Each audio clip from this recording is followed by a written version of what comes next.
No problem. All right. Oh, sorry. Here we go. Oh, that's not the one. There Make you sure go. y'all sharing this out. You can hit the host box, hold down the host box. When you hold down the host box, you could then will get all the names of people that you follow or follow you and send this out. That way we can see the numbers. If you do it with the share button down here, it only counts as one, unfortunately. So, Tim, welcome, welcome. How are you doing this evening? I'm good. Thank you. How are you doing? All right. Yeah, you had it up. I know. My effects keep messing with me. All right. There we go. There we go. How's that look? There we go. There. That looks great. All All right, all right. right. Now All with right. my service acting up, it may be a delay, so just work with me, okay? You got it. No, it's a pleasure to be here, and I appreciate you just trying to lift up some voices around that we really need to hear, especially these days. So, it is my absolute pleasure to be here. 100%. I'm also in Virginia. I know we're all like dealing with an ice rink for the entire outside. So, And appreciate it's you hunkering supposed to be down. some more coming this weekend. I know. I'm like, look, this is when I want to go back to the South, okay? Which part? Which part I are you lived from? in Well, I am born and raised in the DMV area, Southeast DC. Currently in Temple Hills, Maryland. But I also lived in Baton Rouge, Louisiana, for about 15 years. Oh wow, nice. So, Yeah, and I was born then in Texas and lived in in Phoenix. Raleigh, So North Carolina, for about 6 years. So that's why I say I'm I want to go yeah, back south. I'm with you. I'm with you. I was born in Texas and then I lived all over the country, but I also spent a lot of time in Phoenix. I prefer the desert these days. That's for sure. We have someone that's in Texas. She said she been stuck in the house though, Uh, because it's kind of cold down there too. I think they got some snow. yeah. Well, just like our political system, we're all in this together, I guess, right now. So And just like our political system is a mess. But we're going to talk about that in just a moment. Uh, Let me first remind you and everyone else who we are. Okay. We are OVC. Our vote counts. We are a nonpartisan coalition of citizens from diverse states and backgrounds, united by a shared commitment to empowering voters and promoting candidates who stand for integrity, inclusion, and accountability in the upcoming elections. Formed by a collective of educators, veterans, small business owners, students, and community advocates, our vote count represents the strength of unity across geography, race, ideology. While our stories are different, our mission is the same: to ensure that every voice is heard and every vote truly counts. Through voter education, candidate outreach, and community engagement, we support leaders who are ready to serve the people, not special interests. By working across state lines and elevating local and national issues, we aim to increase voter turnout, inform public dialogue, and build momentum for lasting change. Our vote count is more than just a name, it's a promise, it's a movement, and a rallying cry for democracy. So, together, we are shaping the future, one informed vote at a time. So, again, thank you all for being here tonight. We are talking with Tim Cywinski. Did I say that correctly? nailed it. Absolutely nailed it. All right. All right. Tim Cywinski, who is running in Virginia's Congressional District 1. Congressional District 1. Let the people know what districts, what counties does that encompass? Sure. So it represents a lot of central Virginia. So like right outside of Richmond, Virginia, Hanover and Chesterfield counties. And then it's kind of gerrymandered into a weird direction. Colonial Williamsburg, a lot of rural areas like Lancaster, Westmoreland, all the way to Poquoson. I mean, the list goes on and on. There's potential for the Democrats to change the districts in Virginia. mid-year. So this district may look a little different as the time goes on, but right now it's kind of a mostly rural and suburban area, mostly rural being the key point, which is why the guy who's there right now keeps getting away with ignoring his constituents, but keeps getting reelected. So that's the Virginia's first district. Okay. All right. Mm-hmm. So y'all got that. You know anyone that's in those areas, please, invite them here so they can listen to Tim and make an informed decision about who they would like to vote for in these midterms. So let me just tell you a little bit about what I learned about you. You are a Virginia-based public advocate, a grassroots organizer, and communications professional dedicated to reshaping politics so that everyday people, not corporations or special interests, have a real power and representation. You are a longtime communications director with Virginia Sierra Club. Yes. You spent years elevating community voices, standing up to the powerful polluters and big tech developers, and pushing for transparent, people-centered government. You began your journey in politics, working on electoral campaigns and interning for Senator Tim Kaine.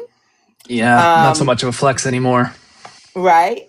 But your career took off when you shifted to public advocacy. After college, you worked for the National Education Association, supporting teachers and inspiring educators while helping restore Pell Grant funding and improve programs for those shaping our futures. Tell us a little bit more about that. I read something about you getting some funds for someone. Could you expound on that? Yeah, sure. So my mom's is an educator. Educators run through my family. My grandmother is an educator. Education is one of the top issues. And I could have been a lawyer or a teacher, and I thought I didn't have the patience for either of those things. Plus, the first year I could vote was the first year Obama was running for president. And I believed what he said. We're the ones that we've been waiting for. And I just kind of switched my focus to being part of that, thinking about the political side of things, addressing underlying problems so that we don't have to have so much need in this country that is unmet. I thought working for the government would be the best way, because maybe they don't know everything that's going on in our communities. Maybe they don't know how desperate people have become and how much we're hurting. Turns out they do. And when I worked for electoral politics, I worked for a lot of people who campaigned hard but then governed soft. And then I worked in the Senate and I worked in other public institutions. I just saw how people get excluded. I saw that if you can't write a big check, then you don't necessarily get a voice. And it bothered me to the point where I just decided advocacy was the side of things that I need to go to. That working as a community organizer, being trained in nonviolent protesting, being trained in trauma-informed response, making sure that we can lift communities up so that they actually have a voice in our political system, things will get better.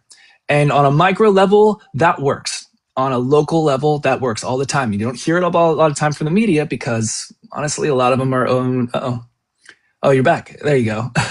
A lot of times those big media conglomerates are owned. I was sharing it out. I'm sorry. I was sharing it. No, it's okay. I just want to make sure. We're having a one-on-one conversation as far as I'm concerned. I want to make sure we're getting together. But yeah, I just, you don't hear a lot about the wins that we do on the local level. Exactly. So that's it. That's all I was just the point I'm trying to make up. And that's the thing is, though, eventually you hit a ceiling. Eventually you meet some bad faith politicians who will not be convinced, even though we have taken away every single excuse for them to ignore people's voices, even though we have given them every bit of evidence that they should change their tune on certain issues and certain policies. And every time we ask for something as people, our elected officials on both sides of the aisle say, how are you going to pay for it? But if a corporate entity asks for something, they say, how much do you need? So I'm just fed up with it. I'm fed up with the system that is designed to strategically disadvantage all of us.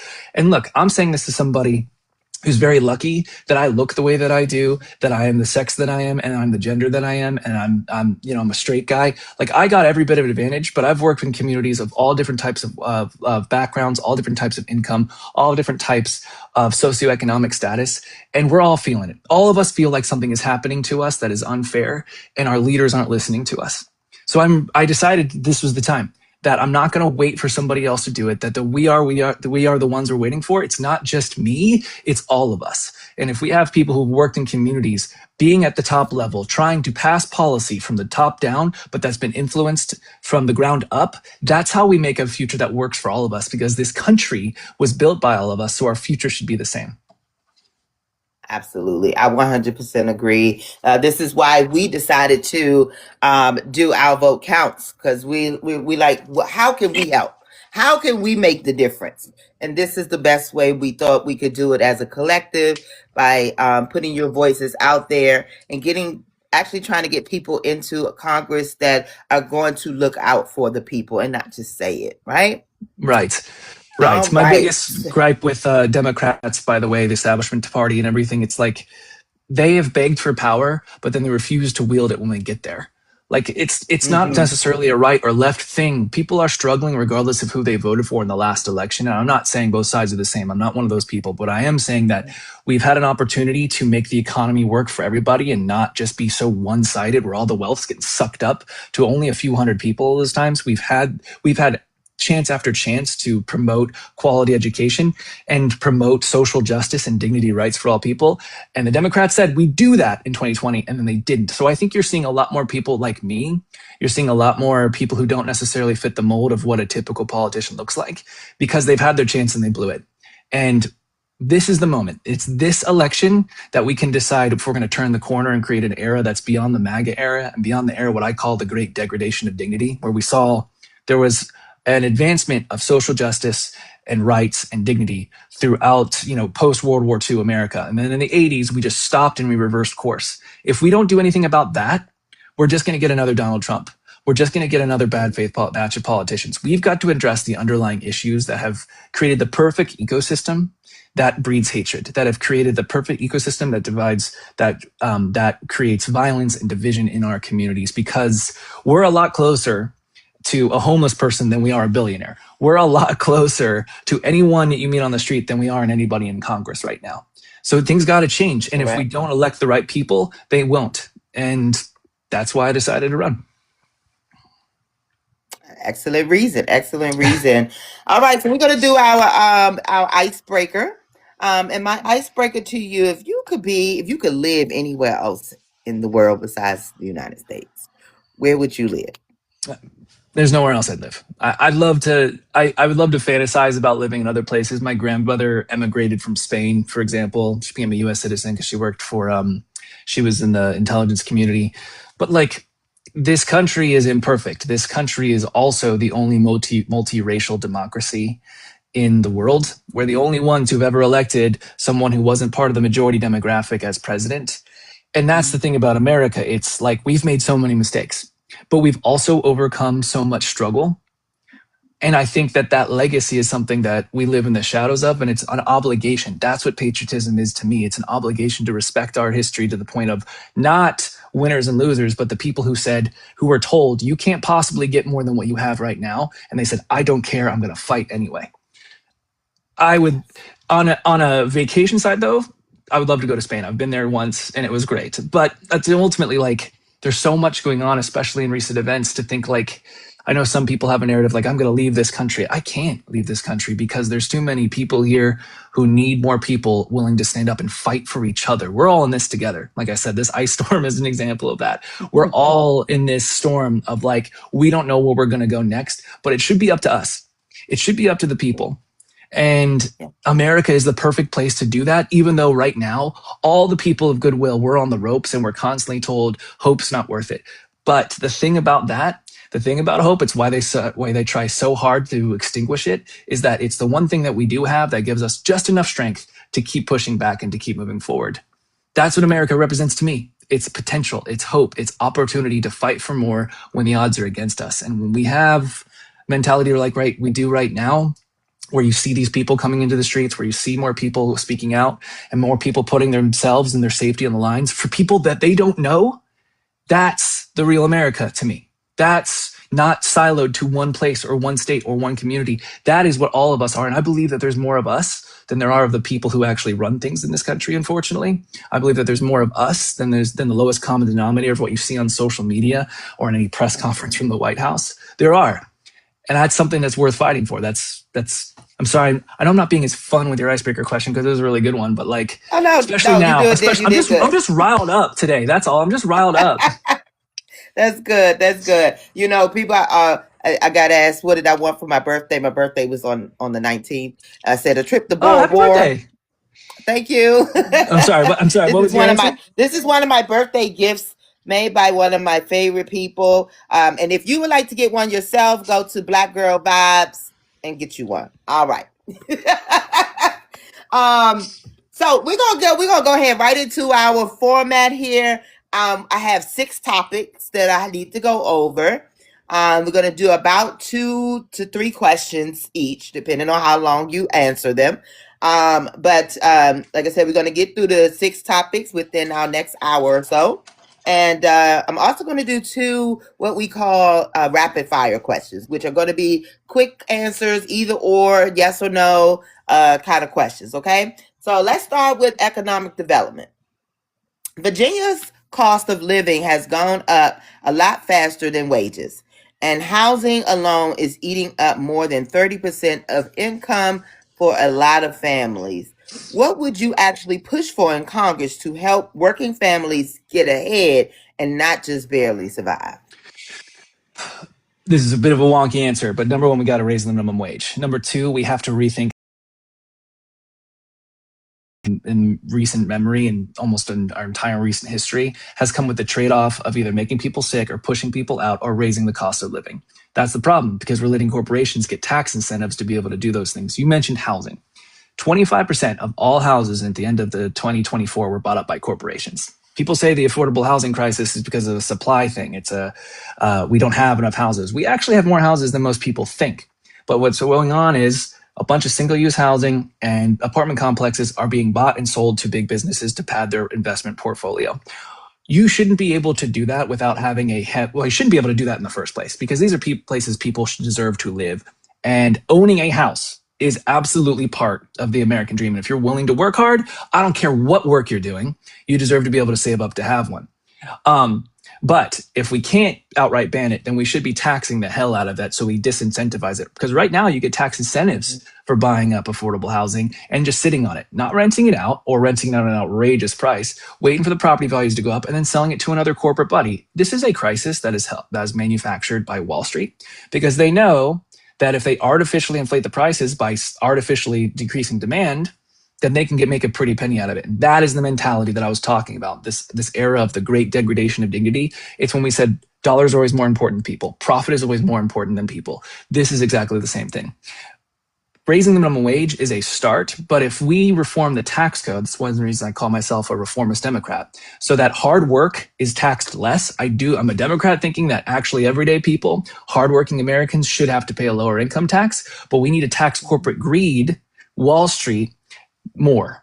Hard work less, Wall Street more, corporate greed more, and we start creating tax incentives that build wealth for the middle class. So, for example, if you're a big business or a small to medium-sized business, if your biggest tax incentive, your biggest tax break will be if you give 100% profit sharing to 100%, if you give profit sharing, not 100% profit sharing, a profit sharing to 100% of your employees. That should be rewarded. That's good behavior. That builds wealth. That increases access to the American dream. Doing something like that can help working class families. But we also got to remember there's other side of dignities beyond just. I almost cursed. Sorry, see, I'm getting too riled up. Are pretty poor, and I'll give you an example of it. Right now, there is no. You are given a water break if you're a construction worker. So in the dead of summer, if you're working outside, there's no federal law that says your employer has to give you a water break. Now that's just one example of a series of examples of where corporations have given so much big money to our political system that they do not have, that they really have there's no safeguards for the working class. That's unacceptable. And a former congressman who unfortunately passed away, him just to pass that simple bill, and it faced a ridiculous amount of pushback. It's giving water to people who are working outside in the dead of summer. Look, I had to work 2 full-time jobs my entire academic career, and in the summer I had to work 2 full-time jobs. I worked 7 days a week just so I could afford books for college. I know what it's like to tar a tin rooftop at 99-degree weathers in the middle of and when the sun's shining straight up in the middle of the sky. I know what that's like. I know what it's like. And luckily, I had an employer who was No, treating me with thank you. dignity. But the fact that they have an option to not do that, that's ridiculous. You want to help the working class, it's not just about putting more money in their pockets, which absolutely that's the case, but it's also about treating them with some modicum of, almost cursed again, with a modicum of respect Dignity. and dignity. Exactly. Absolutely. I 100% agree with that. So your first order of business would be to raise the minimum wage. And then we're going to push for policies that are common sense, worker care. Yeah. My first order of business would be, well, I'll wait for your questions. But yes, that's part of my absolutely first year, first week. I don't know, how much time do I have in a day? I will introduce legislation after legislation after legislation that actually gives voices to people and respects where they're at, as opposed to checking with my Wall Street buddies to see what they want. That's what we want to hear right there, Tim. Thank you. Thank you. Mhm. Let's see. A lot of you talk a lot about holding big corporations accountable.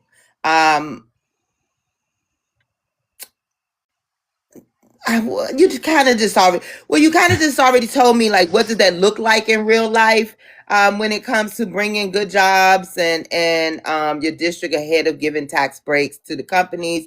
So we're gonna then talk about um, squeezing them out.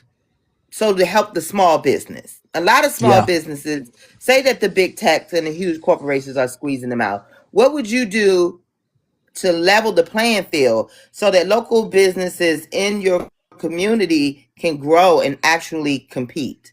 How does that look?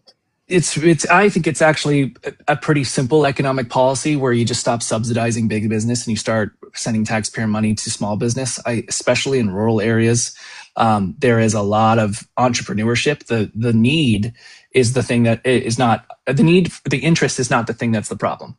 It is the fact that you start building something and then a big company comes in.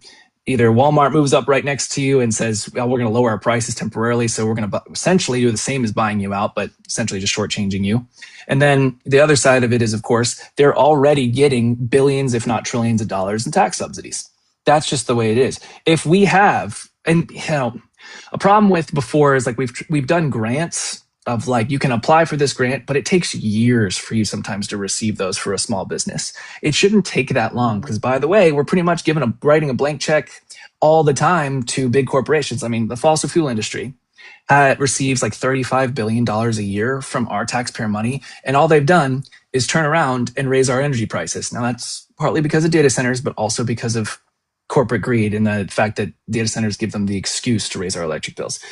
Secondly, we give over $1 trillion in taxpayer money to healthcare companies. And yet they turn around and raise our healthcare prices every single year. That process is cyclical and it needs to be disrupted. The only way to do that is to restore competition in America, but you can't have competition if it's too expensive for these small businesses to compete with big businesses. You want to grow the middle class, you want to have businesses building with community as opposed to working against them all the time, then you need to be funding small businesses, creating entrepreneurial programs, and bolstering our damn education system so that people have the knowledge and the skills and the support in order to build out their entrepreneurial dreams. I think that is probably one of the things is that the scales are tipped. It is so hard for a small business to get off the ground, and it's so easy for big businesses and Wall Street to consolidate power. Finding ways to disrupt that, that's how we rebuild the middle class.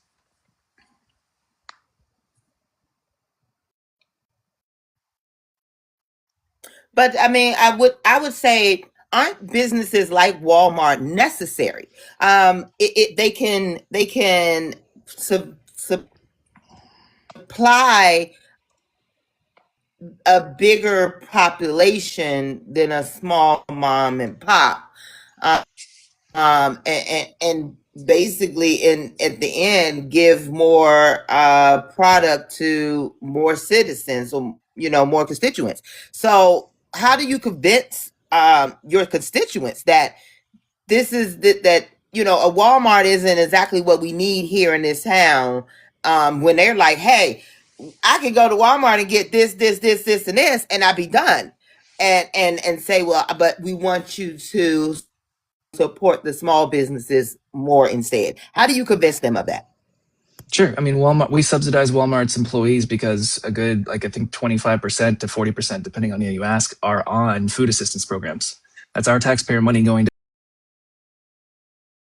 Walmart. Won't pay them enough. Look, I'm not saying Walmart shouldn't exist. I go there all the time, especially in a pinch. I'm saying that they don't deserve to have rules that strategically advantage them and strategically disadvantage small businesses. I just want to level the playing field. Big businesses want to compete, or want to exist. That's fine, but we got to be able to make sure that the little guy gets to compete with them, not have to fight uphill against rules that are bolstered by our federal government's tax system, by the incentives that we give them, and by a lack of safeguards put in place to make sure that there's not predatory practices. I don't think Walmart has an undeniable right to move in next to a small business and say, sorry, we're going to lower our prices and the same costs at the same time. And look, if we don't do things like that, the middle class is just going to continue to shrink. I mean, the middle class right now is already the just getting by class, and the working class is people we have forgotten about.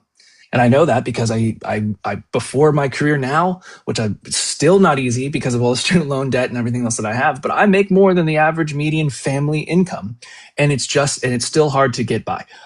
The working class is in a desperate point, a flashpoint of, like, if we don't do anything, I don't see how they'll ever be able to retire. And then the middle class, because of the cost of everyday things, are going up. Meanwhile, our total gross domestic product, our total wealth in this country is $8 trillion. Half of that wealth is concentrated in only a few hundred people. I think 412 people have that much wealth in this country. Mm-hmm. Half, $4 trillion goes to 400 people. And those same people don't pay taxes. You want to level the playing field. Like, if you want to exist with that kind of obscene wealth, then we need to make sure that we're getting taxes that actually can be reinvested into our communities so that they can grow, so that they can thrive, so that they can become, masters of their own destiny and not have to be worried about other projects coming in and pushing them out, or being forgotten by DC, which is already happening. Like, you have to be able to rethink how we have economic policy, because if right now any economic development project in any locality in Virginia generally is a big project, and it's either a polluting one, right, or it's a gentrification one, or it's a lack of affordability one, things that are going to raise the prices. Why are we just accepting that every economic development project comes with so many trade-offs for us just so that they can bolster their profits? It doesn't make sense to me. Again, this is where I'm talking about. Reform has to come at the very heart of our public policy, and that means thinking holistically. I don't think 12 jobs from a data center is worth lowering the property values of every surrounding neighborhood. I don't think that a landfill is worth poisoning the water of over 400 residents in Cumberland County, which, just by the way, they just approved one. Like, that's the problem. And I think public health should be a metric in our economic analysis. What is the impact of public health? That should be a metric. That's my next topic. So we're going to go right on into that, right? I just want to remind everyone, if you have any questions for Tim, you can request up and pose the question to him, or you can put them in the chat and I will read them off to him. He will give you his answer. So remember to, if you have any questions, this is what he's here for, to answer your question. Make sure you also tap in that screen, everyone. So as he just brought up healthcare. Now, Virginia still has about 7 to 8% of residents uninsured. Yes. What would you push for exactly in Congress to close that gap and make sure people here in Virginia, District 1, can see a doctor without going into debt? Thank you for saying this. This is an extremely important question. You're absolutely right. And this is personal to me. My brother was born without the right valve of his heart, and insurance originally didn't want to cover it because he was a baby, so it's his fault. That's essentially the argument of pre-existing condition. Both my parents were the first in their families to go to college, to graduate from college, and it was their first house that they owned, and were finally able to just have a little slice of heaven for themselves. Luckily, my mom threatened to sue the health insurance company, and they caved. And then, in order to have my brother's life-saving procedures and treatment, they paid for that. The health insurance did pay for what they needed. Even with health insurance, my parents got to a point where they had to pick between paying their mortgage or paying their son's medical bills. I think if there's anyone who has kids on this stream right now, they know what the obvious choice is. So they lost their house. That was in 1990. This healthcare system is still the same. It has been almost 4 decades and we haven't done anything about that. And the answer is so clear. Take out the middleman. Why does a private industry get to become between you and your doctor, you and your health provider? Why is it that we have a system that makes no sense? First off, why does some company, somebody in a suit and a tie at a desk, get to say, no, that treatment's not right for them, pick something else? That's part of our healthcare system. The second thing is we pay into a system, we should get care. Nope, you got to pay again, a deductible, sometimes thousands of dollars. Fine, I finally paid that. Can I get my care now? No, you got to pay a copay. And then you can get your care. Don't and then, by the way, referral. Yeah. You have to get a referral. Right. And then after that, sorry, it turns out you were out of network. So you still, for this one, or they didn't use this device. So do it. This is the thing. And this is the thing that I am so frustrated with Democrats running away from. In 2008, Medicare for all, or a version like that, universal health care, was part of the platform. In the last 2 presidential elections, it was not. And as much as I appreciate the aspects of Obamacare getting rid of pre-existing conditions, it did also just send a lot more taxpayer money to health insurance companies. And they have proven time and time again that they cannot be trusted. Look, call me crazy, but I think if you are fraudulent, or if 30% of all your claims are denied with no reason whatsoever, there should be consequences for that. Why is there justice for regular people, but there's not justice for health insurance companies? If they're supposed to be people, then why isn't that practice something that should put people in jail?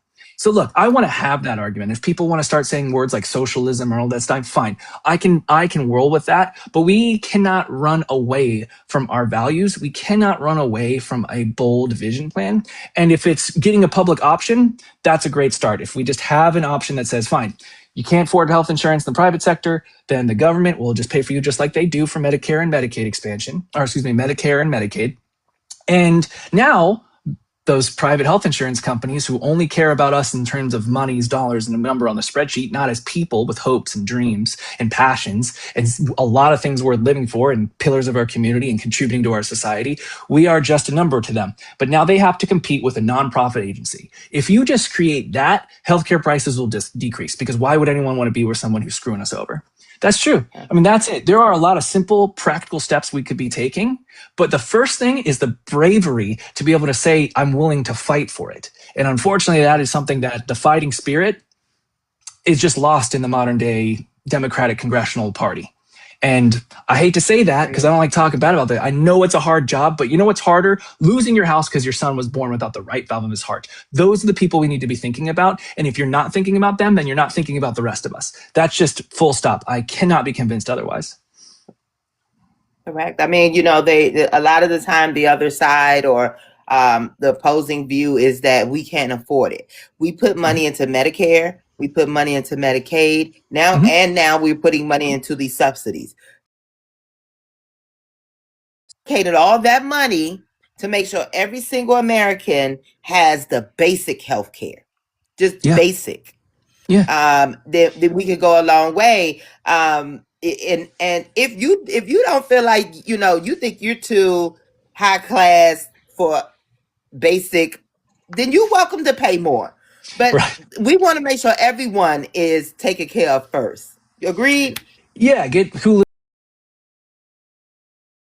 plan you want. But if I get sick or a family member of mine gets sick, we shouldn't have to go bankrupt. That is not a simple goal, or that is not a complex goal to shoot for. And look, you mentioned this kind of ties back to the economic development question that you were talking about before and why I want to bolster small businesses. Having a public option will free up them from paying health insurance premiums and health insurance payments. Small businesses, that's one of the number one complaints. We can't give a raise because health insurance went up. This is part of the squeeze out by Wall Street and corporate greed that keeps us from accumulating wealth so that we can compete with them. And you know why they keep it that way? Because they know that if the rules are fair, they can compete with the middle class. They can compete with the innovation of the spirit of people who weren't born without a silver spoon in their mouth. They know they can't compete with that because if we get 1-to-1, everything equal, we win every single time. So that's why they spend, this is literally a statistic from healthcare companies, $1 billion in 2024 in both lobbying and campaign contributions. $1 billion. $1 billion. And by the way, that's our money. That's our money that we had to spend for healthcare. That's our money in terms of tax subsidies. They get to take it and turn around and lobby against us. That's not appropriate. That's not acceptable. And it's probably, I was going to say something else that's probably related to some questions you were going to go to. So I'm learning my lesson. Right. Slowly but surely, Melanie, I'm getting there. So get Big Pharma out of here. We know that, right? Yeah. But let's talk about mental health, right? Mm-hmm. Mental health care is hard to access all across the country, but specifically in Virginia, especially for working people. What would you do to expand affordable counseling and addiction treatment in your communities? Thank you for saying this, because one of the things that we always cut whenever there's some analysis of economic turmoil is social services and mental health services. We used to have I wouldn't say thriving, but we used to have a well-funded mental health services program until the 80s, when essentially Ronald Reagan got it and said, no, sorry, we don't care about those people anymore. That's essentially what he said. Their lives aren't as valuable as other people's lives. You cannot separate this issue without funding. Funding is so severely underfunded. And the people who stick it out, by the way, and I want anywhere to know this, people who stick it out despite the fact that the system is designed to make them fail, and yet they fight anyway, those people are what real patriotism looks like. Those people are what heroism looks like, because they're doing it. No one would be in that position unless they truly cared. No one would have to deal with the amount of BS that they have to deal with unless they truly cared. We have to, number one, reallocate resources, but two, we used to have bold programs that declared a state of emergency, or a state of emphasis at least, on these things. We do have a mental health crisis in America. I know that it's particularly vulnerable right now, or that teenagers and adolescents are particularly vulnerable because of social media, because of what happened with COVID, because of so many different things. We're setting them up for failure before they even get a chance to reach adulthood. If we cannot expect to have a working class or a functional society or economy if we're not helping, if we don't start treating people less like cattle and more like every shade of humanity that they actually are. So I think funding is number one. Education for the same, free. That is where I'm focused on, because I'm not going to assume, as someone who's not a psychologist, that I have the answers of like what prescriptions we should do or how we should reform our healthcare system on that specifically. But I do know there's a lot of people smarter than me who should have access to being that hero, to having that patriotism injected into our society. But right now, it's so hard for them just to come out of school without debt. It's so hard for them to have the tools that they need to treat patients accordingly. That stuff we can change. That stuff we can have an emphasis on in a agenda that puts people first. Oh, I can't hear you, actually. I'm sorry. I was on mute. Thank you for letting me know. Thank you, everyone who just came in from Jay's raid here. Sis, get you some coffee, get you some popcorn, listen in. Mr. Tim is on it.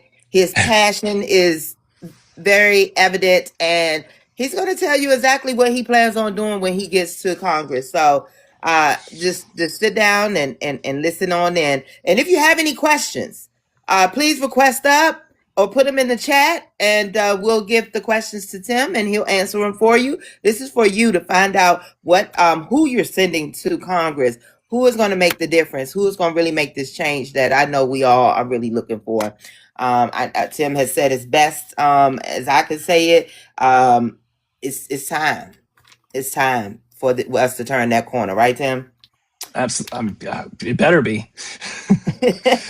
Well, I'm gonna do our first set of rapid fire questions. These are gonna be more political, and then the second set is gonna be a little more fun. Okay. Economy or environment? What needs fixing first? They're the same. They're the same thing. They can be the same thing. They're always been the same thing. Those things can exist in harmony, and anyone tells you different is wrong. Okay. Electric vehicles or public transit? Which one should we invest in first? Public transit, no question. Okay.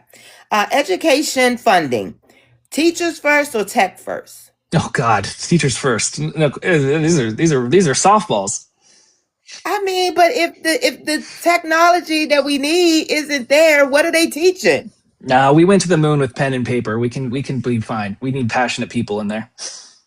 All right then. Immigration policy, pathway or protection first? I guess that one's hard to answer straight up because it's like there's many definitions of what those could be like. I know it's supposed to be short answers, but like here's the deal. This one can't be because of what's going on out there right now. I'll just make one comment. When I was a waiter and a bartender, I worked in the kitchen staff because my family's from Spain. I spoke Spanish. Terrible, but they helped me out. I helped them out. It was just fun. And one day, I went outside, and I know that half of them were not documented status, and I know that one of them was a single mom, 5 kids. After she was done there, she walked 5 miles to be in the kitchen staff and wash dishes till the closing of the next place. Her name is Esmeralda. And I went outside to smoke a cigarette because that's the only way you get a break when you're a waiter. And she comes out, and it was my last day. She goes like this, and she takes my hand and she puts $120 in my palm. And I said, no, please don't do that. I don't want it. I don't want it. And all she said was, para estudiar, because she knew what I was trying to save money for. For your school, yes.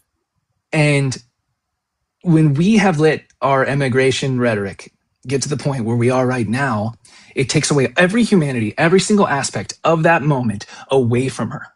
And here's the thing. We were better as a country because she was in it. We are kinder as a country because she is in it. And when we let things get to the point where we've gotten, when we let hatred in the driver's seat, innocent people suffer every single time. Every single time. So what needs to change on that? Pathway, protections, all of the above, because I'm so tired of letting these people be scapegoats for the lowest common denominator of humanity and not recognizing that there is so much that all of us can contribute, and especially them who are working jobs that none of us want to work with or that are in positions of fear 24/7, and yet they still work hard and they still take care of their family and they can still be pillars of our community. And anything that else that tries to paint a broad picture of this is unacceptable and needs to be called out. And we need to be willing to have that debate for people who don't understand that, who are just fallen for the simplistic idea. There are so much that immigrants can offer to this country.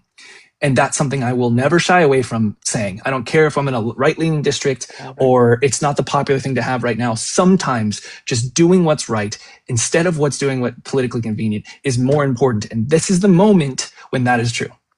I 100% agree. I too was a server for a really long time, bartender and everything. You get it. I have met some of the most beautiful people from El Salvador, Bolivia, Ecuador. Most beautiful people. So, yeah. I mean, we'll give you the shirt off of their back. We'll feed you when you're hungry.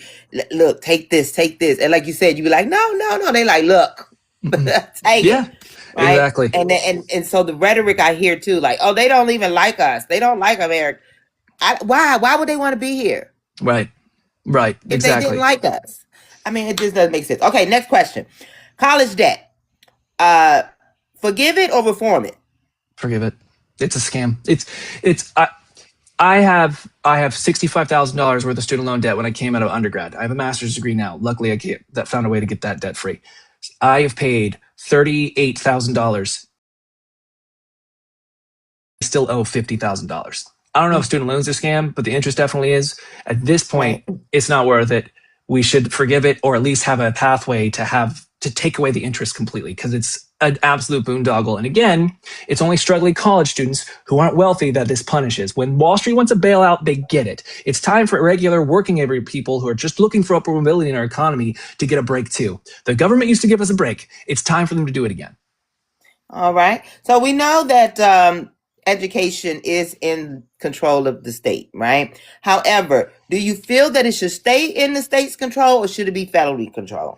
I think it should be originally controlled, actually. My plan is to actually bolster the power of teachers and less so on the administrator side. You're mentioning technology, like that's oftentimes expensive stuff pushed by corporations that the administrators are close to.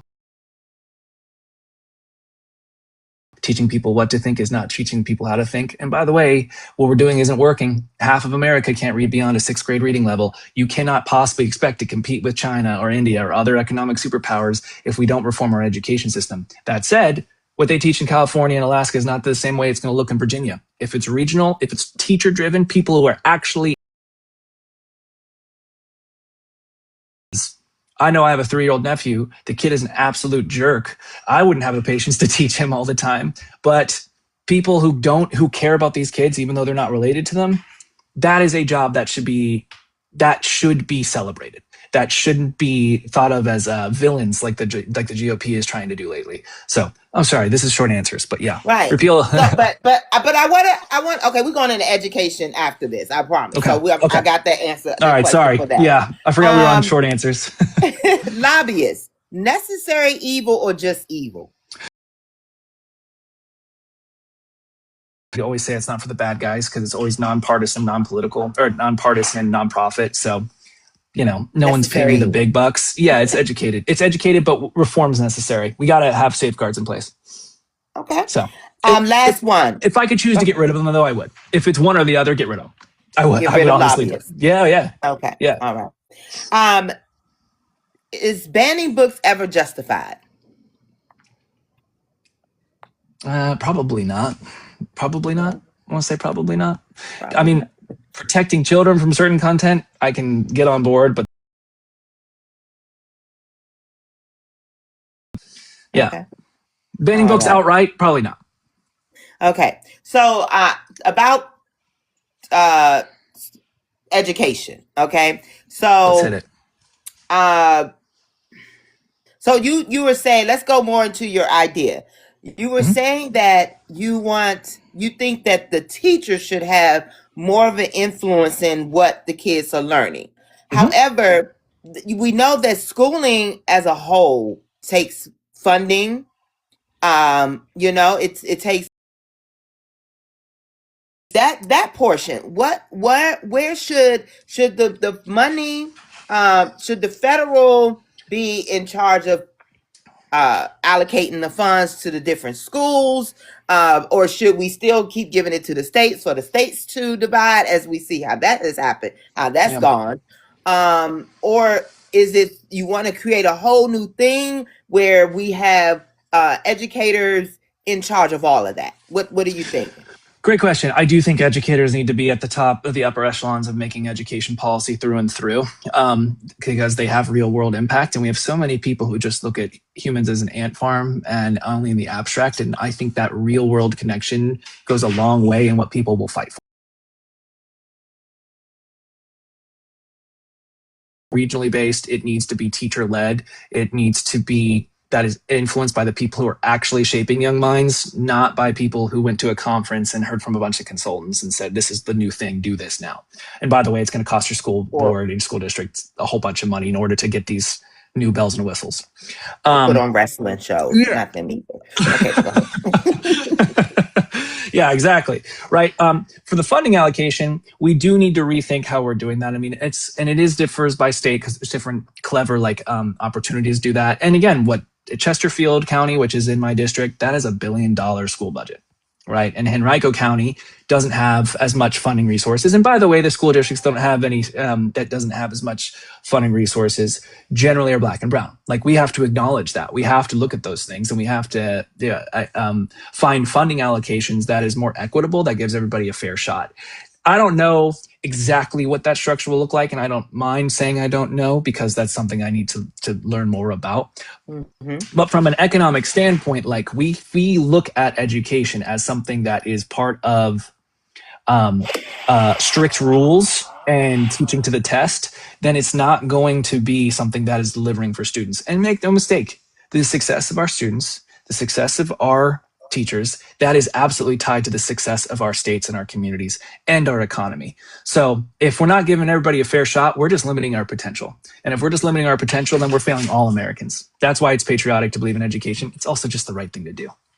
Absolutely. Absolutely. Well, I mean, since we're talking about, believing in education, making sure everyone, is educated.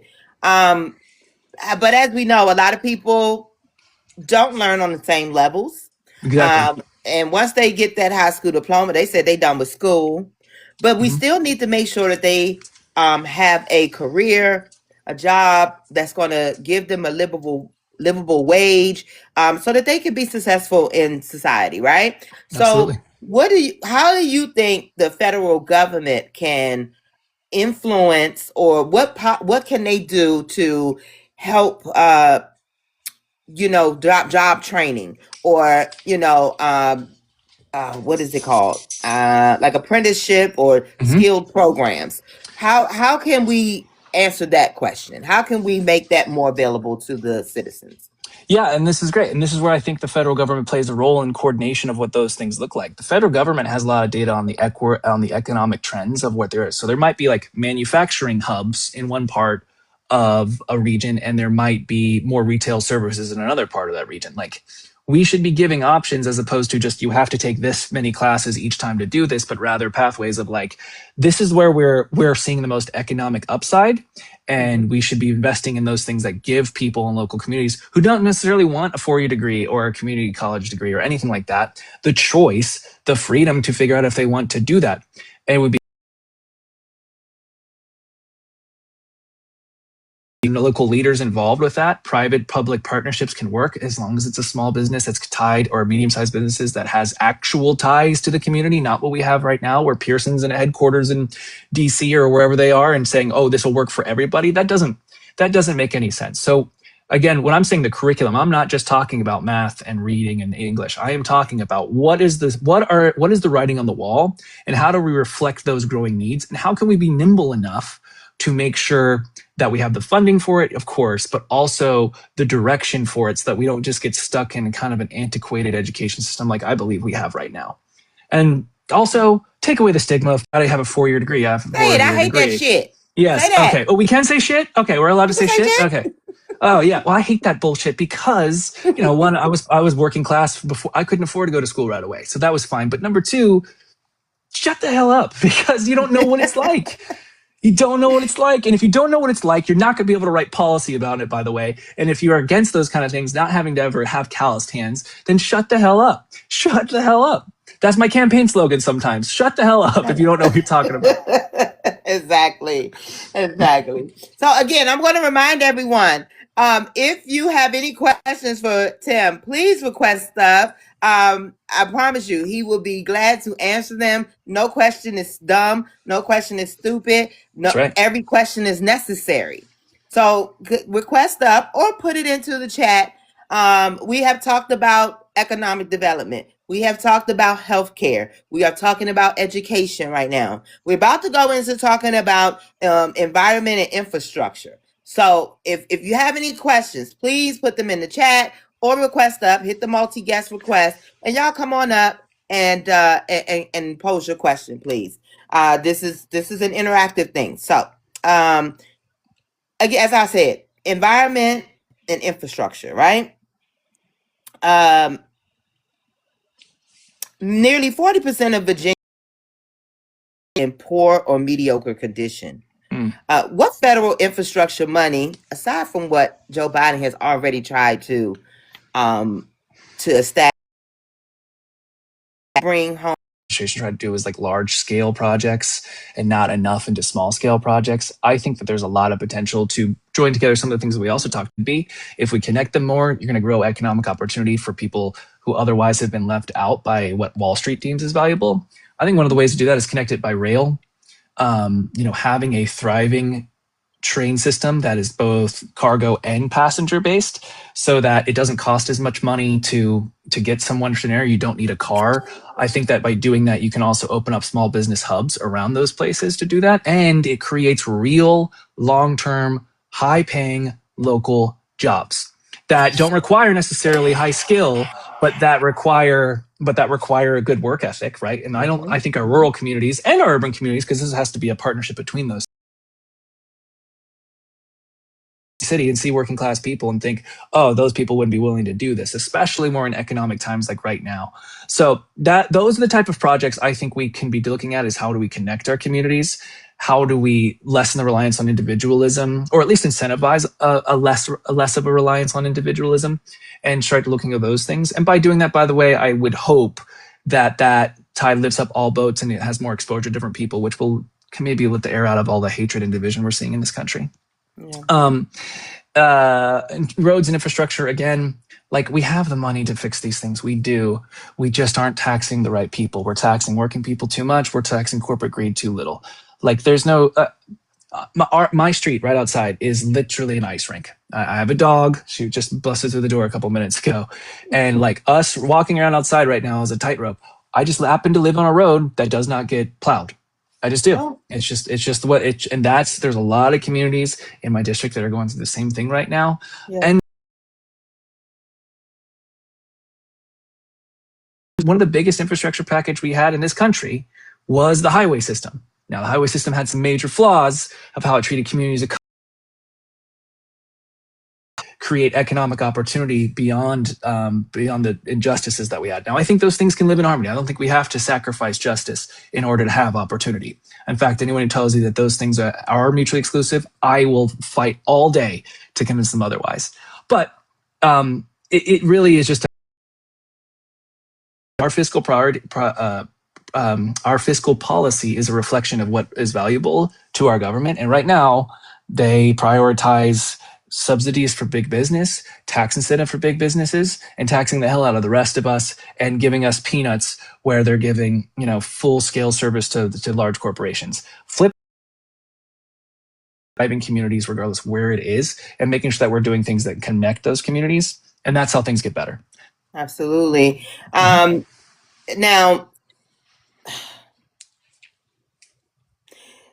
and I hear that, and I like to push back on this a lot because I hear a lot of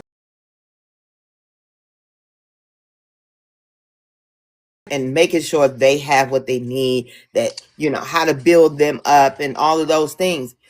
But my point of view is that's why we rule. We don't want all the hustle and bustle. Yeah. We don't want all of that business happening there. You keep rural areas rural, spaced out, homes miles apart, but yet give them the things they need.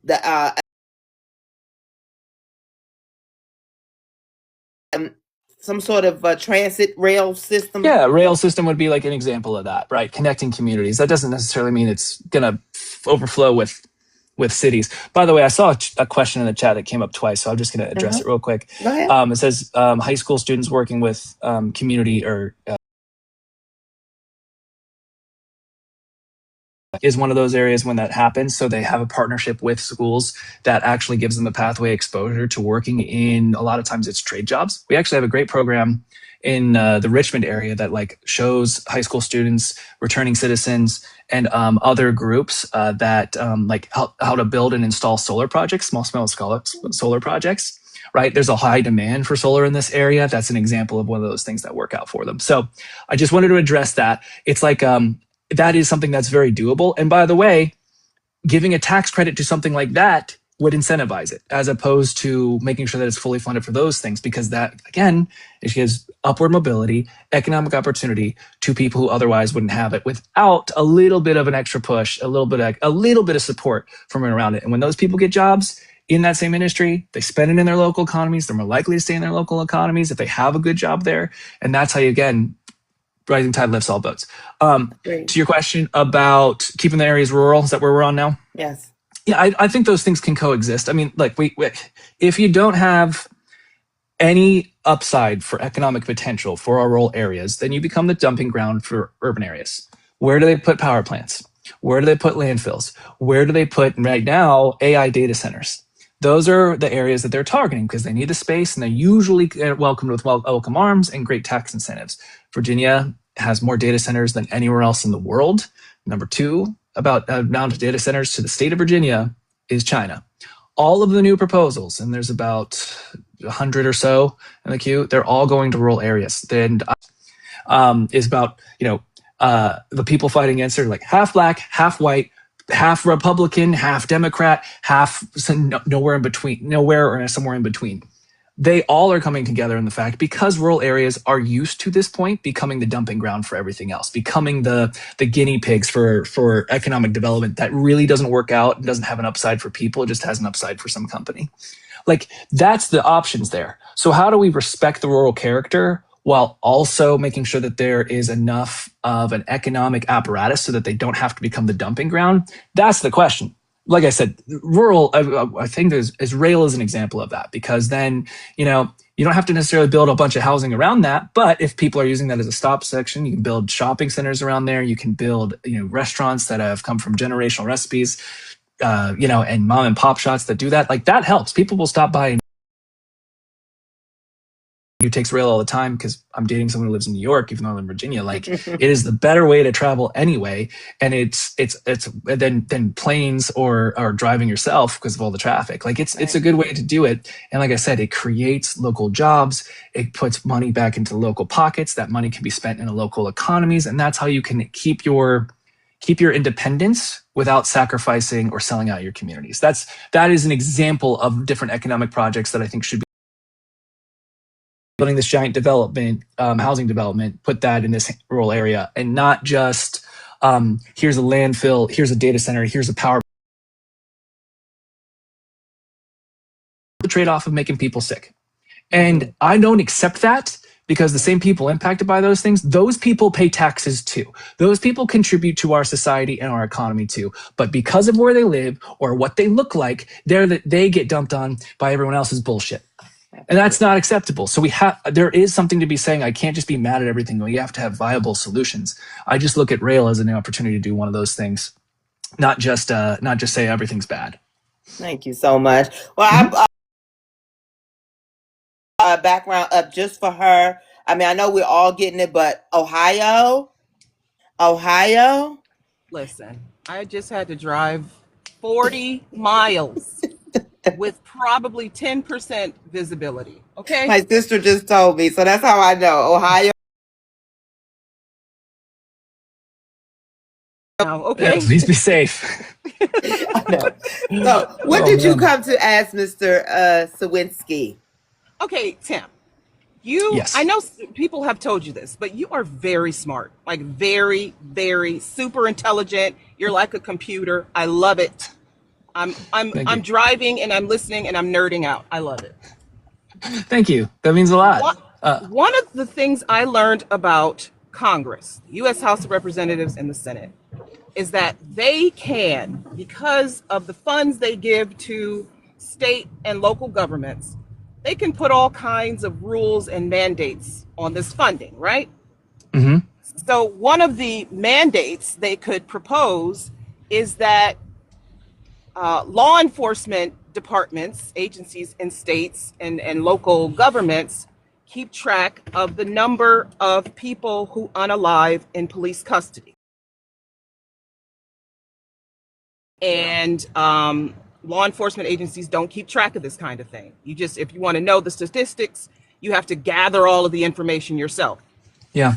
What is one injustice you think Congress should right, but they have not yet?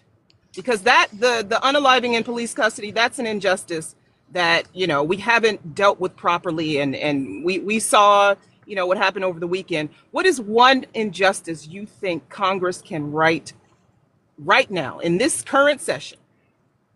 Or when you get into office, So pick one, right? Like there's just so many. What is one injustice? I know. No, but you're absolutely right. And this, like there's a pressure to pick just one. And it's just like transparency is one of those things where we just don't have the ethics. Well, you only got like 20 minutes left here, so. All right, well, here's what I think could be the most transformational, that will be able to bring back some some common sense back to public policy, and that will allow people to dictate public policy as opposed to corporations, special interests, big donors, right? Is that big money in politics? If you're not willing to fight big money in politics, you're not willing to fight against injustice, and you're not willing to fight for working people. You're not willing to fight for everyday people. And there are so many issues like the one you were just showing that, like, why don't we just have basic answers on it? And that's because the powers that be and the consolidated power, and they don't want to piss off this stakeholder, whether it's a police union, or they don't want to piss off this donor because they're a billionaire who supports, law enforcement, or one of the 10 companies that is benefiting from ICE contracts right now, right? Yeah. I feel like if we can address the big money in politics, not by, I mean, it would be great to get rid of Citizens United, but the Supreme Court being that way that it is, it'll be very difficult to do that. What we can do is have a counterbalance, an idea that I call democracy dollars. Every person gets $500 in their pockets, or excuse me, dedicated to them, that they can choose any candidate they want to give to. So $500 per quarter, per election cycle, $50 goes to this person this quarter, $100 goes to this person this quarter, $200 goes to this person this quarter.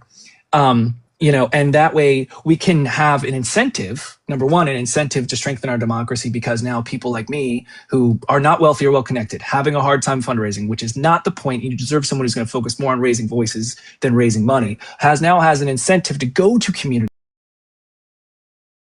organizer. I go everywhere, but like people, they're typical politicians that go and saying like, I think this is happening. What do you think? I don't have to waste my time calling people with a lot of money who can give it to me right now. I can go and if also people who have the lived experience that we're so missing in our public, they'll now have the ability to run for office because their community has been empowered to empower them. This is about connecting all of us through that way. And look, this is a question that sounds like a cop-out, but the reason I'm answering it this way. No. And let me just say, empowering people's right to vote, that's part of it. The injustice we're seeing now is that the right to vote is being diluted, not just by only wealthy people can run for office, but gerrymandering and all of these Supreme Court cases that we're seeing. So no, I completely agree with you. I see your line of thought. I totally agree with you. It's not a cop-out. I agree. And that's the thing is, like, I could try to be the typical politician while I pretend to empathize with something that really, I have a lot of friends who are affected by like racism, by social justice issues that have stood arm to arm with them in protest. But I'm not going to just try to pontificate on the idea that like, I know exactly what that's like. I know that it's not fair.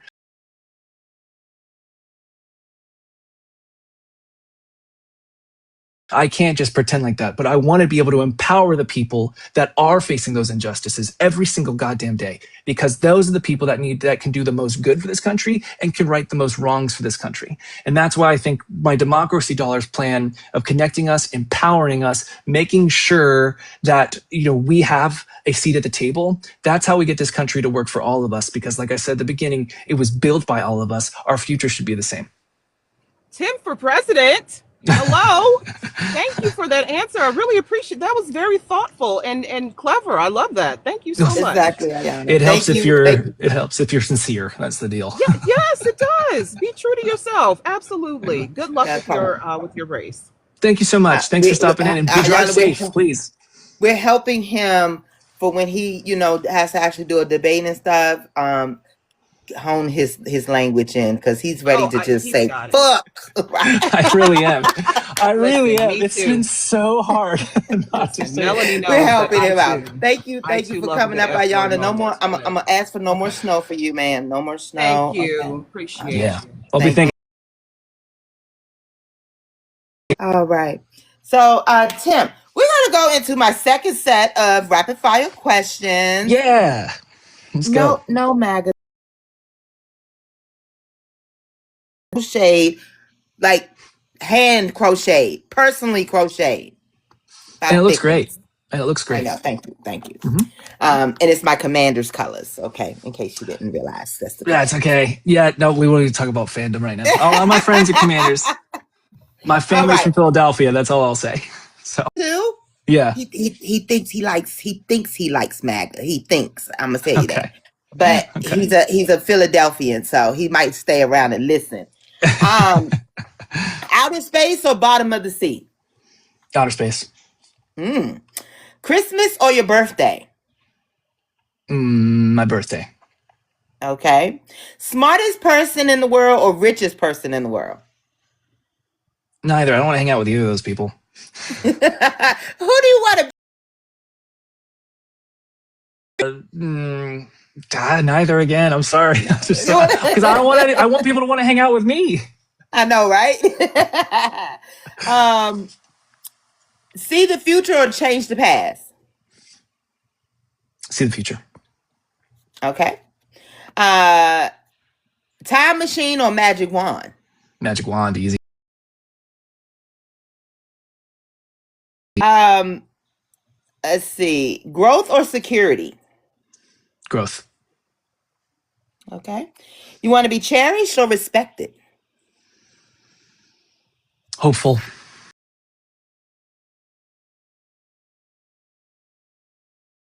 Okay. But what someone thinks about you, that if they cherish you or they respect you, I just hope that what I say gives that people they hope. find hope in you. Yeah. That they find hope in you. I got you. Bar soap or body wash? Body wash guy with a good loofah. Absolutely. You seem like a body wash guy too. Yeah. Do you have more girlfriends or guy friends? I have a good mix, actually. Yeah. I've never been partial to either. If you're cool, you're cool, you know? Yes. A book or a movie? I'm a movie The guy. book or the movie? I'm a movie guy. I stopped reading the Harry Potter books once they started making movies because that's how much I am. I know it's a carnal sin, but it's just how I am. All right. So Doctor Who or The Walking Unalive? Oh, I'm a big Whovian. Absolutely. Okay. My daughter Yeah. loves Doctor Who. I swear. She's Who's her crazy favorite about it. doctor? This is a good question. Who's her favorite doctor? Let me ask. Maya! I'm gonna ask her who's her favorite doctor because she loves that. And then we're gonna bring this all in, talk about some little constituent focuses, and ask you our final questions. And then who's your favorite doctor on Doctor Who? Matt Smith. Max who? Matt Smith. That's Matt a solid Smith. question. Solid. He's my number 2, but David Tennant. Who's your number 1? David Tennant. Absolutely. David. Okay. She said she can't argue with that. Yeah, we have mutual. It's not on Doctor Who. Okay. Anyway, all right. So, what's the one issue people in your district keep bringing to you that you think politicians in Washington are completely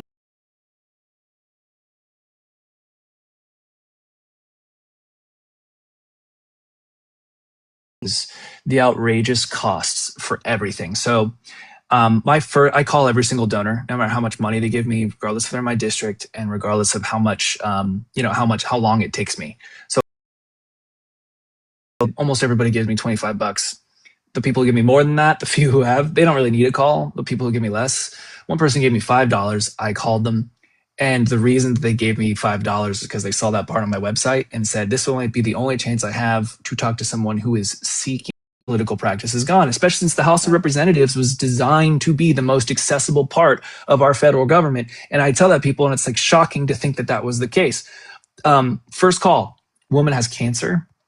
She is going to be okay, luckily, but she is losing her hearing, and her hearing aids cost $3,500. $3,500. She works full time. Her husband works full time, still can't afford them because that's just too much for a basic necessity, for something that is absolutely necessary for her to be able to just live her life. Whether you want to talk about working or not, like she should deserve that, but she's been priced out. That is ridiculous. So I looked it up to see like what was the costs of making that, of what it would cost a company to make and ship that. At maximum, it's $300, right? $300. That's it. Mm-hmm. So that markup legislation that says it's like the Consumer Protection Transparency Act, which essentially shows like for things that are necessities, food, medical equipment, healthcare things, dental procedures, what is the at cost? We have a database of an at cost of what that would look like for the company. And so we can just be empowered as a consumer to say like, wait, I'm getting screwed by this person because that only costs $300 to make, yet they're charging $3,200 a month or $3,200 to pay for them. And by the way, I've heard that same story, not with the cancer part, but for a child who was born with hearing loss. Mm-hmm. And because health insurance wouldn't cover it, it was $8,000. $8,000 for a kid to be able to hear. Call me crazy. Just no one should be in that position. But that's because we have a monopolistic healthcare company. I mean, CVS owns the pharmacy. It owns the healthcare company. It owns the distribution center for said pharmacy. Like, if you have them being able to dictate all of those three key elements of what our medical, what our healthcare system looks like, they're going to screw you over. They're just, the too great. Because we live in a shareholder economy. We don't live in a customer or worker economy. We used to, and that's when you saw the middle class start to grow. But right now, we live in what can we come first? And then if you have that, and the only goal for businesses to please their shareholders, then they're going to squeeze out the rest of us. I think that is really more of the theme of what I'm hearing. Of course, is social justice lately. It's been, what is ICE doing? Why do we have these? Why are we having these deaths in detainment centers? Why are we having a lack of accountability? And that's the thing. People get disenfranchised with the system. I get why Donald Trump was elected, because he said the system's broken. DC doesn't work for you. By the way, on those two things, and maybe only on those two things, I agree with him, because I see it every single day as a community organizer. I see it every single day of how we have forgotten, or our government has forgotten about everyday people.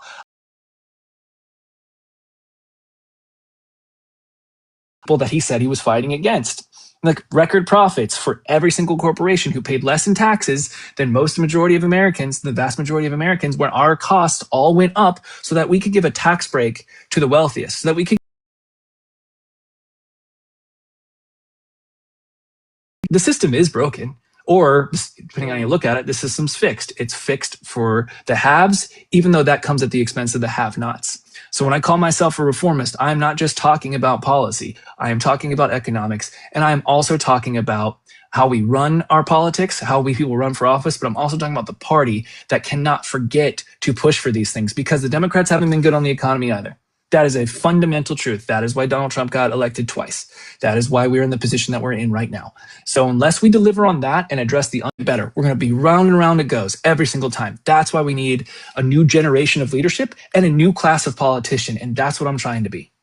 I hear that. I know we went over this earlier, but the question came up in the comments. And you kind of told us about that you didn't think that subsidies were the answer either, that we're still putting money back into the insurance company's pocket. But this person did ask, do you have another plan other than subsidies? For healthcare? For healthcare. Is that what we're talking about? Yeah. I think a public option at best. I think Medicare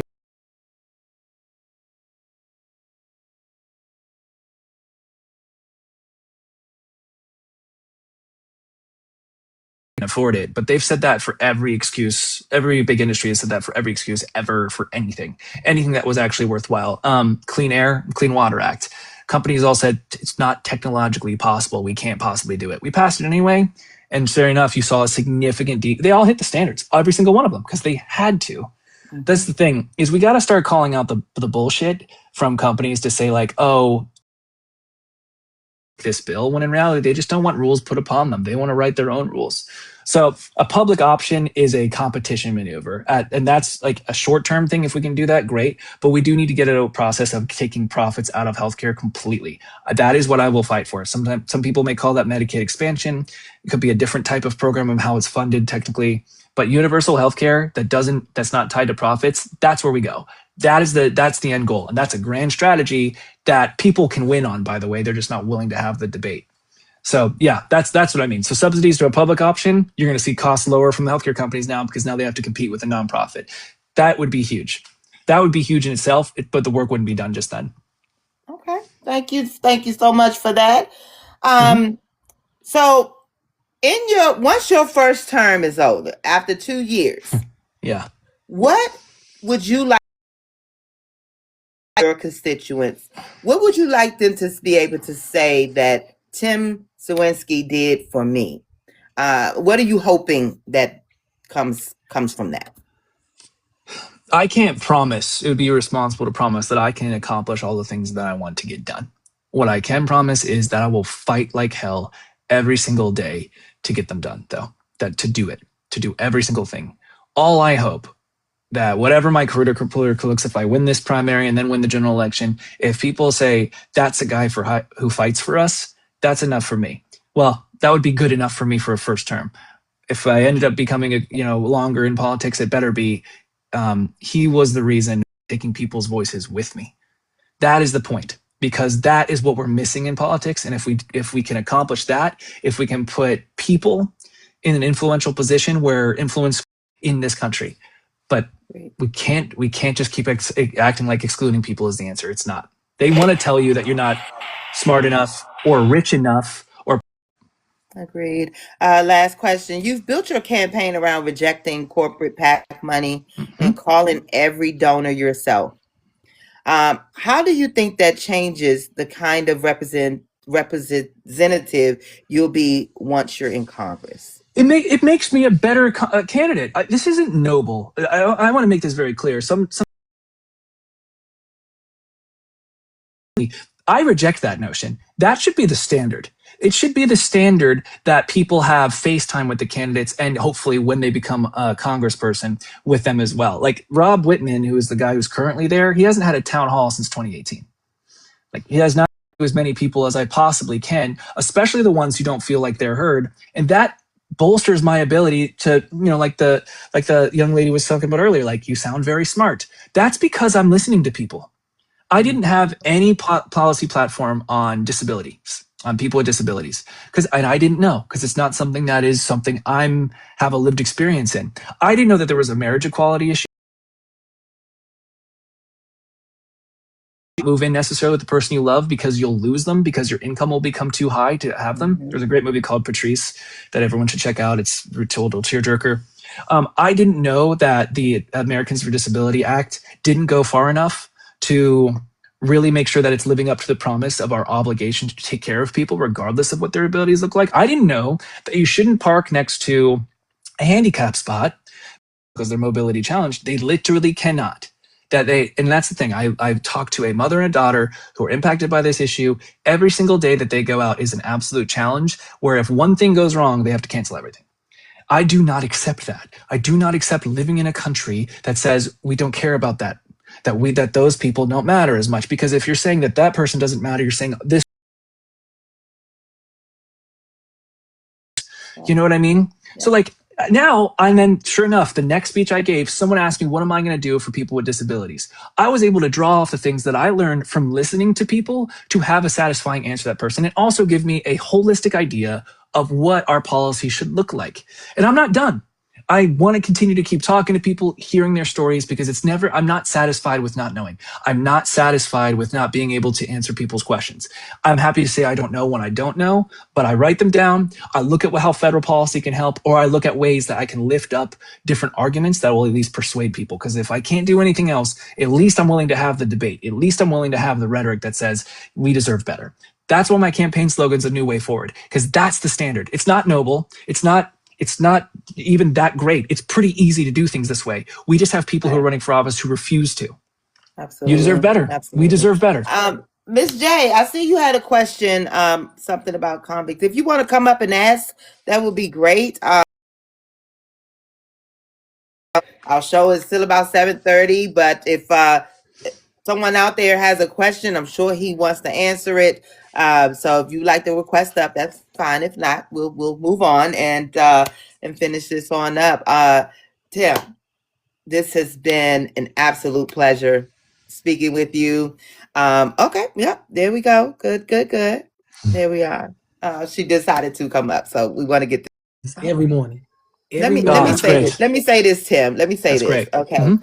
I know Jake's kind of personally, well, not personally, but I don't even care. I don't want to vote anymore. It almost feel like it's not making a difference. So I need you to bring her on back in, okay? I'll do my best, Jay. What you got? I would love to hear it. So my first question is, as far as being in going for House representative or whatever, what did you feel about recidivism? Recidivism, you mean like on the criminal justice side of things? Correct. Yeah. Yeah, absolutely. Well, first off, we should ban private prisons. That's number one. We got to ban private prisons because they have a business model that counts on teaching people how to be better criminals as they literally a stakeholder thing has said that, so that they come back. Recidivism is part of their business pitch. Just like healthcare companies having a business model where they deny people coverage as like that's part of their profit. That should not be allowed. We can do that. That will help a little bit. Number two, we have essentially a new slave sharecropping situation in our sites where we're not allowing people we put them out for a pretty much indentured servitude and don't pay them. I think it's like 25 cents is the going wage for people who are in an hour, 25 cents an hour. Is that right? He's left you behind. What do we think is going to happen? What do we think is going to happen with those Repeat communities? offenses. And then what happens is and then politicians, bad faith politicians, who, by the way, the lowest form of politics in my mind is blame, which is absolute effing bullshit, because like that is just part of the cycle, and we need people to be able to call this out for what it is. It is a racist criminal justice system. We need to be able to just boldly declare that. And if racism is interwoven into our justice prevail in this country, and if we can't expect justice, we can't expect opportunity.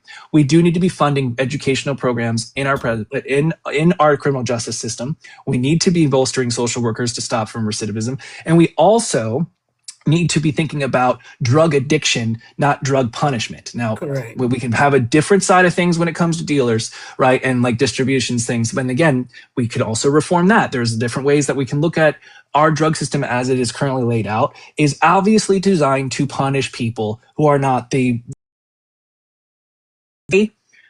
opioids have killed millions of Americans, and not a single goddamn person went to jail from that, from the Sackler family, right? But low-level criminals who may be doing this for economic, because they have no other economic choice, we just look at that and say mandatory minimums? No, that's absolutely ridiculous. Mandatory minimums is another thing we need to look at, because every case is different. Every judge shouldn't have the ability to say, okay, well, I have new circumstances, but 15 years is the minimum price, right? So we have to address addiction. This comes back to the mental health side of things that we were talking about. We have to get rid of private prisons. We have to take out the profit motive to to foster criminality as opposed to addressing criminality. And we need to make sure that we give we give some fucking dignity to people and their communities that they live in. And that's how we invest in communities, not big businesses, not corporations. You do all of these things and you have a recipe that end up in prison, end up going back. Yes. That's outrageous. That's a choice. That is a public policy choice. It does not have to be that way. Right. So we have to address, again, the underlying issues that foster this from being there in the first place. So, and if you have ideas about it, about how I can do that, because I'm covering some things that I know of, taking away the profit amount of work. Like all of those things I think help, but it's an incomplete answer, I feel like. I think there's a little bit more for me to learn on the criminal justice side of things. We need to get you in office and get the dinosaurs out of office that don't want to, because they are a problem for the system, because they feed the system. Yes. Yes. I mean, I completely agree with you. And that's what, Melanie, like what you were saying before about, Jay, if you felt disenfranchised or disengaged, you have every right to be. I waited long enough. And it's still going to take all of us. So please continue to pressure your elected officials about these things. I can tell you, as someone who used to work in the Senate, it really does make a difference. I know you hear it all the time. It might not seem like it, but if we got 6 people in the U.S. Senator's side of things to send in an email about one particular topic, that would be added to the staff agenda, the all staff agenda at the end of the week. So if we're at least getting them talking about it, that's helpful. But everything else that is like, you're still powerful. We're still powerful. We just need to, sometimes we just have to fight for a long time to get to the right moment. So being disappointed, I'm all for it. But being disengaged, I just have a hard time doing that, because I'm so angry, but I'm so optimistic at the same time. She does too. I appreciate you. Yeah. She can't disengage. We won't let her. But thank you for coming up, Jay. Thanks, Jay. Thanks, Jay. Appreciate the question. That's a really good one. Yeah. Perfect. So this break, and every now and again I come across one I wish I can clone and add many of y'all to the Congress, right? Unfortunately we can't, but I give that to you. And when I tell you that I don't say this to everybody, I don't say this to everybody. Thank you. But that means a lot. Your thoughtfulness, invite you and everyone else to our next town hall. That will be tomorrow, which is how we got to go over on this one, because we don't have another one tonight, unfortunately. But that's okay. But tomorrow we're going to have another town hall with one of our favorite candidates who often visit our vote counts and comes in and comments and just chats away. His name is Vance Bostic. We will be doing one with him tomorrow at 6 p.m. And that's going to be super fun. I'm waiting on my graphics to come up, but even still, and then we have a second one after that at 8 o'clock. At 8 o'clock Eastern Standard Time.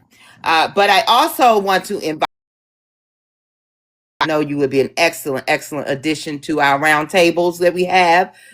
We basically just pull some of the candidates that we've spoken to together in a round table, and y'all just kind of bounce ideas off each other, talk to each other. This may be people that's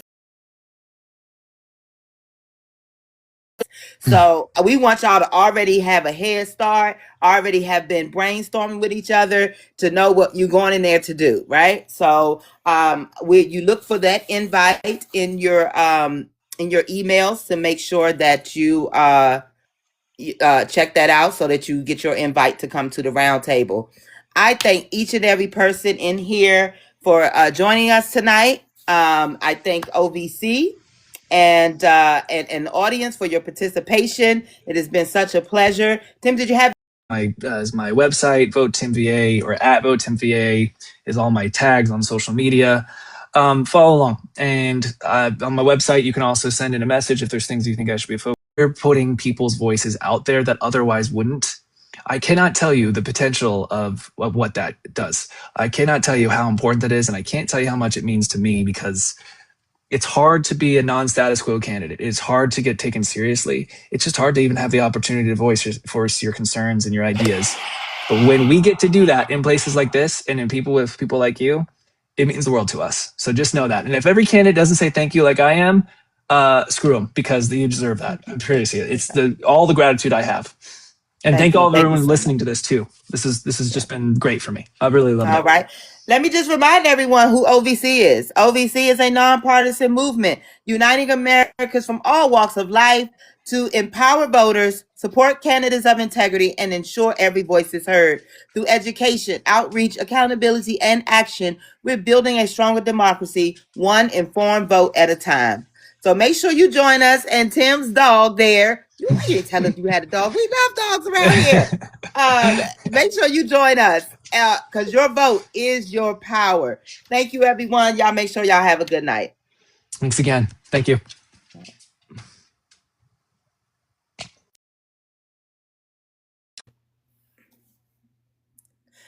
Y'all, I think our vote count has gone to sleep. We might be up and on, because I think our vote count went to sleep.